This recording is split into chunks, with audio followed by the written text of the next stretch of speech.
नागपूर येथील 3 किलो सोने तस्करी प्रकरणी सांगलीतील सराफ ताब्यात। नागपूर येथे वर्षभरापूर्वी सोने तस्करी प्रकरणाचे धागेदोरे आता सांगलीपर्यंत पोहोचले आहे। सांगलीतील एका बड्या सराफाने 3.5 किलो सोने घेतल्याची माहिती मिळताच महसूल गुप्तचर संचालनालयाने कारवाई केली। त्या सराफाला सांगलीतून ताब्यात घेण्यात आले।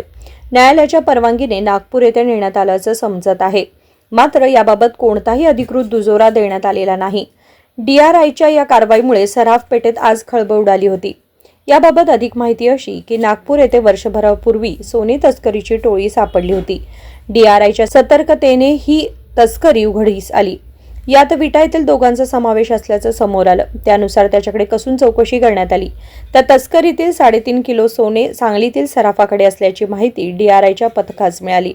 दरम्यान नागपूर, मुंबई आणि पुण्याच्या संयुक्त पथकाने आज सांगलीत छापेमारी केली। सराफ पेठेतील त्या सराफास ताब्यात घेण्यात आले। DRIच्या कारवाईची बातमी वाऱ्यासारखी व्हायरल झाली। त्यानंतर पथकाने चौकशीसाठी न्यायालयासमोर हजर केले। तेथून नागपूरला पथक रवाना झाल्याचं सूत्रांकडून समजत आहे। दिवसभर चाललेल्या या कारवाईमुळे सराफ पेठेत एकच खळबळ उडाली। याबाबत अधिकृत माहिती देण्यात आलेली नाही। सांगलीतील सराफ कोण अशी चर्चा दिवसभर सुरू होती। Bureau report, SBN Marathi, Nagpur.